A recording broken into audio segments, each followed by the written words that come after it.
Well, hello! Welcome to Escaping Dystopia.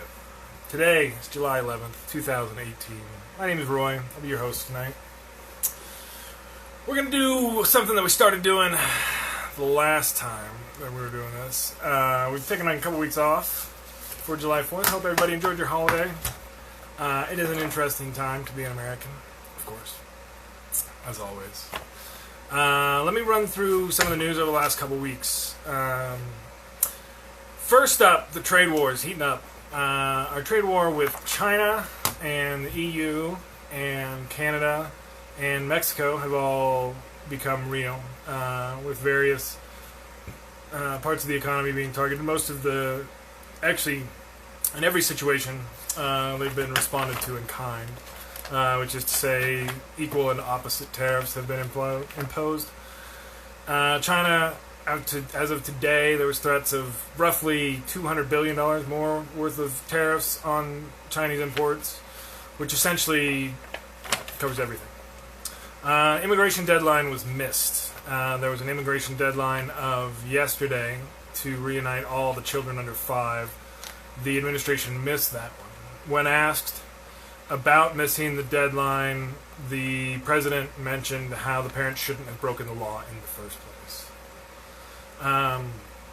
There was another meeting between what was supposed to be Mike Pompeo and Kim Jong-un. That became Mike Pompeo and I believe the Secretary of Defense, roughly, from North Korea. Afterwards, Pompeo was very positive. North Korea called the meeting regrettable. It appears there was some disagreement about what the word denuclearization means.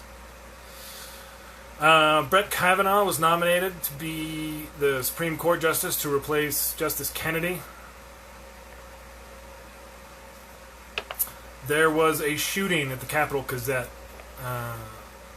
5 people were killed, and it was the worst mass shooting for journalists, I believe, in the history of the country. There have been 7 other journalists killed since 1972.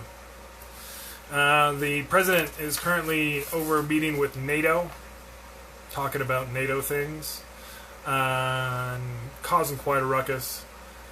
I believe this is a foreshadowing of the international realignment. We'll talk about that more again when we're doing more of the show later. Jim Jordan. We now have 7 people who've come out and claim that he knew about sexual abuse going on the wrestling team and other stuff happening there and did nothing about it. As of right now, everybody is standing behind him. Scott Pruitt is out. He has resigned as the EPA administrator. He has been replaced by something Wheeler, who is a former coal lobbyist. And for those who don't know, Civility is also known as political correctness. And that's the straight news, folks. That's all we got for that. So if you just want to watch the show for a few minutes and get some fun news, that part of the show is over. Now we're going to do the fun part, the actual part. I don't know. It's a streaming show, right? Drama, comedy, sadness. We're going to talk about the same stories that I was just talking about there. Is that better? The widescreen is a little bit harder to center. And now that the camera's over to the side, I'm trying to make sure. And it's weird because Facebook reverses it, right? So it does the same thing. It's like a mirror. So I'm not sure. Is the camera over? No, the camera's over there. So we're doing it wide style with a little bit better lighting, hopefully, tonight, if anybody wants to comment on that. There's a thing I've wanted to do for a little bit. I wanted to get this on video so I can cut it up and use it later. This is a bit of the philosophy behind the show. The show, by the way, I think I said it. It's called Escaping Dystopia. Today's July 11th, 2018.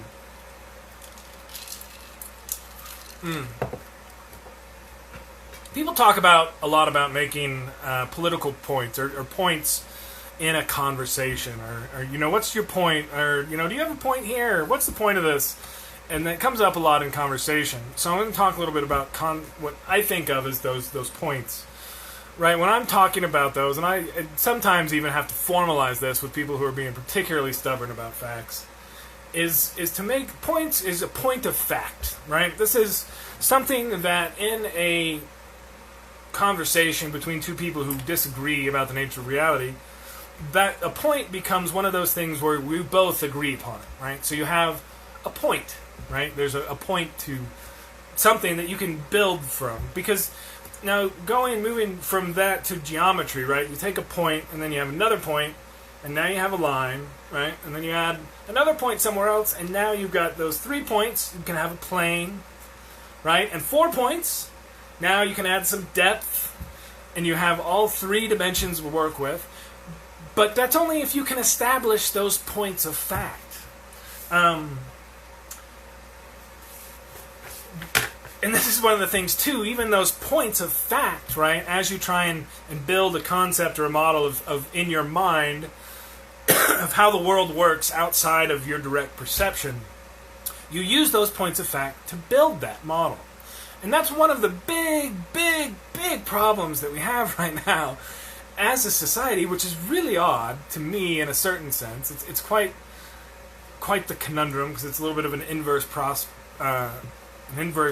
just aspect of the information age, where because of this glut of information, good, true information is harder to come by. And you can kind of think of it before, there was, you either had like nothing, or you got the radio, or you had nothing and your radio or TV. And so how you got new information, a lot of that, and there was newspapers in that mix as well. But now things have changed so much, and there was a concept a little while back called convergence, and that was when everything all kind of moved to being able to be presented on your phone, and you have the same kind of presentation media, right? It's not you watch a clip from a news station and it's on your phone, and you read a clip from crazyscience.com alert web, and they're on the same medium, right? You get them from the same place. And we used to have a way to kind of differentiate those, to give different weight to different media. And that the phone thing that my phone now has the capability of a high quality digital camera that can then broadcast internationally. I mean, come on, folks, this is the 21st century, so things have changed.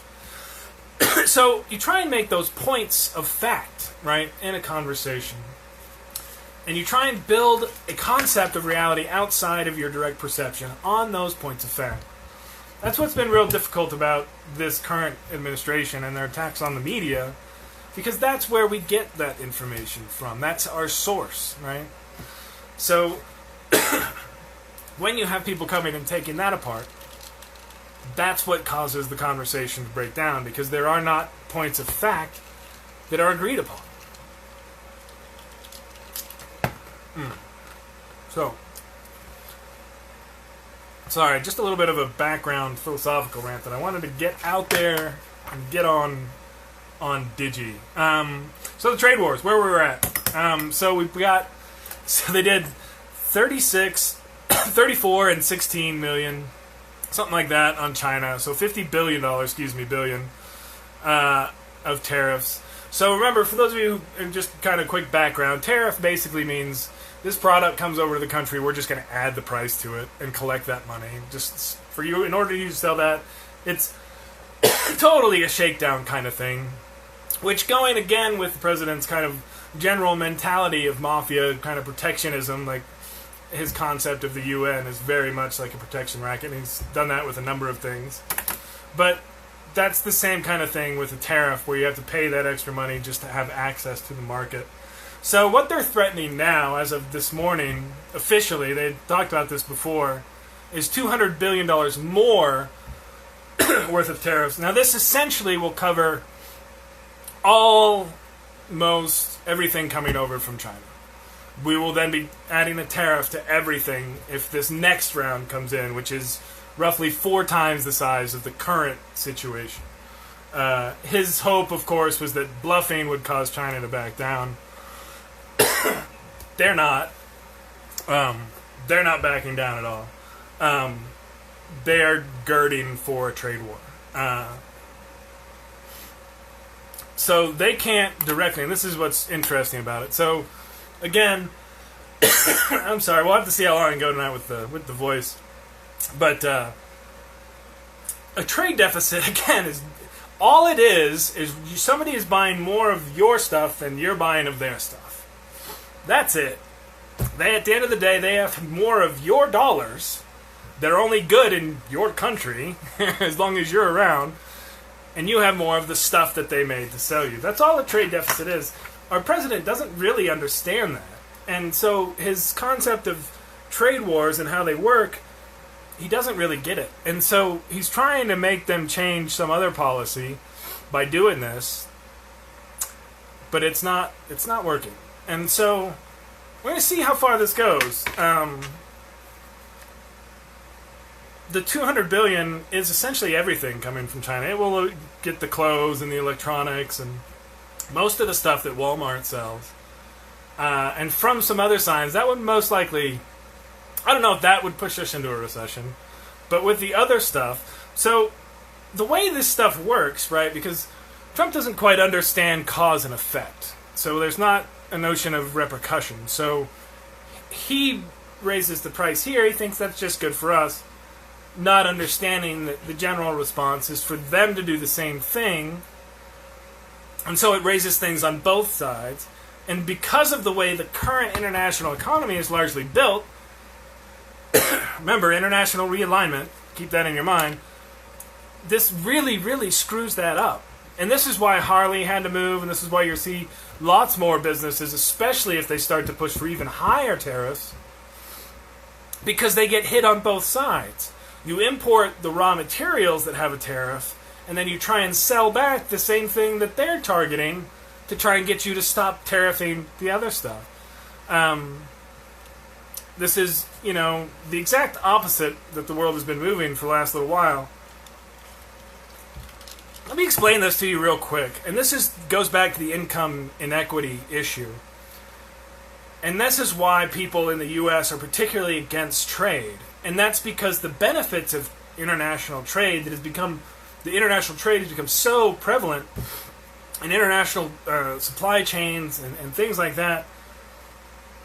But we in the U.S. haven't shared in that bounty. It's gone mostly to the wealthy. That's what's created this massive inequity, is most of the benefit of that has gone to the wealthy. And there's a great chart that I posted the other day, and it's from one of the articles, and it shows, in the early 80s, both the U.S. and Europe had a certain parity with, the top 1% had, 10% or whatever of the economy, and the bottom, or actually it's the other way, the middle class, right, had 60%, and the top had this.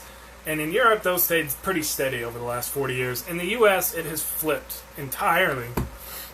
And so all of the gains that we've seen from this international system have gone to the wealthy in a system with the U.S. with very low taxes.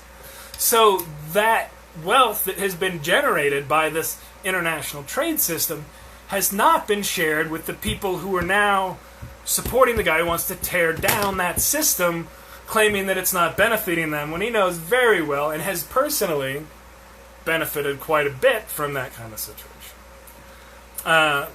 This is, again, someone in Trump who rants about foreign workers and immigration and then applies to get nearly his entire staff supported by temporary foreign workers. Excuse me. So, and there was another thing that happened this other week. So also on China, so we're going to be able to add more tariffs on their goods coming into the U.S. than they could possibly put on American goods going into China. They can respond in a few different ways. Instead of doing, like, say we put a 10% tariff on $200 billion worth of goods, they can put a 30% tariff on $60 billion worth of goods and match that number. They can also do stuff that's not direct monetary stuff that still slows down and impacts things. Like, that whole pork shipment that you were sending over got stuck in the bay, and we were trying to get the permits, and I don't know what happened. The guy's not calling me back. So, just a couple days, and then we'll let you through. And, oh, they all spoiled. Oh, I'm sorry, man. Nobody's going to want to buy those now. That sucks. But, yeah, do that all in Mandarin, and then you'll kind of get the idea of what could be going on right now. And so there's lots of ways, and when there was kind of some trade disputes with Korea and Japan, they had, even to the point of whipping up some public demonstrations. For now, it sounds like, and what I've read in a couple places, is that China doesn't want to really instigate with Trump. They're not totally sure if he wants a deal or if he wants a fight. He wants to make a deal after they give in to his posturing. Ultimately, that's what he wants. If anybody's curious, it's not hard. So basically, they're setting that up to fall. I mean, I think everybody knows this about him. So a lot of people are setting him up to do that and get a great deal out of him, just like happened with North Korea.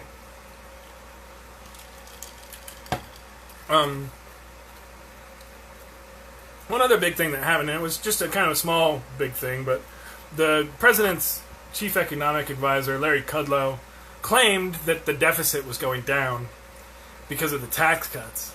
That's a lie. It's going up very quickly. Just so you know on that economic side. So, on the immigration debate stuff, there's not a debate, sorry, it's not an immigration debate. The immigration deadline was missed. They were supposed to reunite all these kids under 5 yesterday. They didn't do it. Excuse me. When you keep talking, you get the gas. They asked the president before he left to go over to the NATO meetings in Europe. What about these kids who aren't been returned? What about this court order? And his response was to say their parents shouldn't have come here illegally. Now, there's a problem with that, of course. It ignores that the concept of asylum exists in this world, and it does exist in this world. This is one of the big assumptions on the debate haters, that asylum's not a real thing. There's this story going around, this celebrity letter, I posted it today, talking about just one of the experiences of one woman coming over here with one child. And there's reasons why there are international agreements for this kind of stuff. And there's reasons why we have courts to look at individual cases, to try and see, does this person qualify for this concept of asylum, right? The U.S., and again, the U.S. history, until I think it was like the late 18th century, we had nothing on the books. You basically, to become an American, you walked into American soil. That's what it was for the first 100-something years of the country. And then I think the first thing we did was keeping Chinese people from getting that right. Like the Chinese Exclusion Act. And I'm not an immigration historian, but that's the way it was. And then this stuff with Ellis Island was pretty much, give us your, you guys know the thing, right? Those tired, poor, huddled masses yearning to breathe free. That's who we let into the country. And I understand that we're a mature society now, but that's where we came from. And to totally forget those roots just is so horrid. So in the president's statement, in his assumption that this concept of asylum doesn't exist, that you can't, everybody who's here illegally without my permission, they can't. He literally said you can't come in. That's what he wants our immigration policy to be. You can't come in. So when you have that kind of situation, right, you can't come in, as the straight up, here's your policy, everybody who comes here, every immigrant from that point, is illegal. It's not, here's some rules where you can, if this happens to you, you can come in and do this. That's what he wants, ultimately. You can't come in. And so all of this stuff is some of the prelude to that. I do think there's an intentional overarching theme here to try and isolate the U.S. and cause a great deal of chaos in order to, solve it. That whole arsonist fireman situation. Hopefully somebody will come up with a slightly better mimetic explanation for that, but that's what's going on with a lot of this. I mean, that's the same thing here. They caused a huge crisis. They haven't solved it, and they don't want to. And that's the thing that's really dangerous about this. I don't know, the numbers from various stories were different all day long. There'd be 3 here, 5 here, 20 there. So I don't know how many of the 100 or so kids they actually got back today. There's thousands that are supposed to happen in the next couple weeks, and they had no system for this. It's also come out that they are charging they're charging parents to prove that they're their kids. They have to pay for the DNA test. There's a couple stories that I've read about how kids have been away from their parents for so long, and they're so young, and kids' brains are so amazing that they didn't recognize their parents right away. And that they actually cried when they were in their parents' arms. And one girl apparently called out for, I want Miss, which is what she was calling the social worker who'd been helping her. These kind of things shouldn't be really a big part of what our country is about. And the president continues to dehumanize immigrants. Keeps calling them illegals. He did this in an email the other day, which... It's straight dehumanization. Recall, one of his responses to this child separation thing was to hold a press conference with people who had been the victims of crimes by illegal immigrants. As a response. There's not a direct, honest response to why are you taking these kids away other than they deserve it to punish them. Which, we have to just reject that, I think. As a society. It appears that is going on. Most of the stuff that you get from the right-wing people is to deny that this is even true. That was that whole point thing I was talking about earlier. With North Korea called our meeting regrettable. Again, I've talked about this before. They don't agree with what we say denuclearization means in any way, shape, or form. That became apparent now.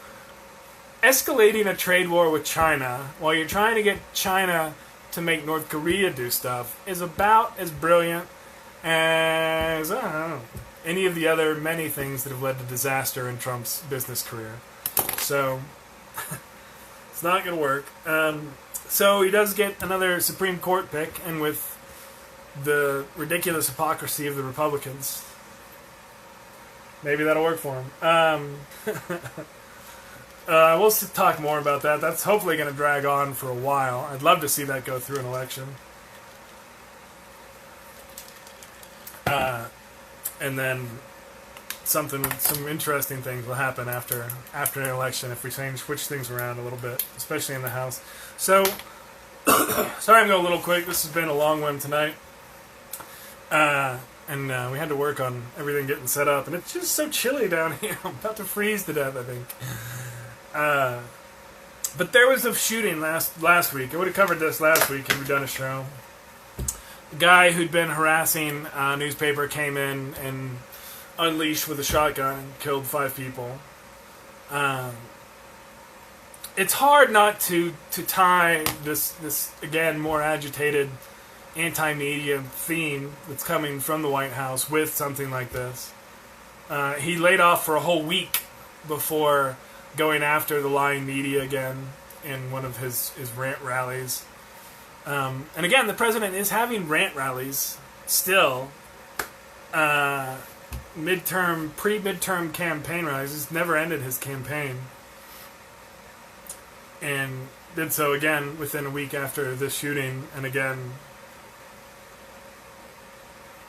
doing this stuff. So this is one of those things, again, it's a concrete, real thing that happened.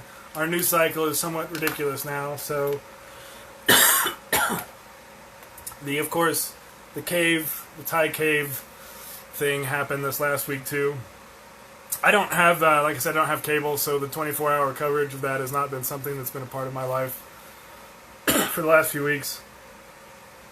So, we're about to lose the voice. The big theme of the show, Escaping Dystopia, has been to avoid this international realignment that Trump and Bannon want, which puts us aligned with Russia, basically, and a few other countries, and against all the other democracies that we've grown up with.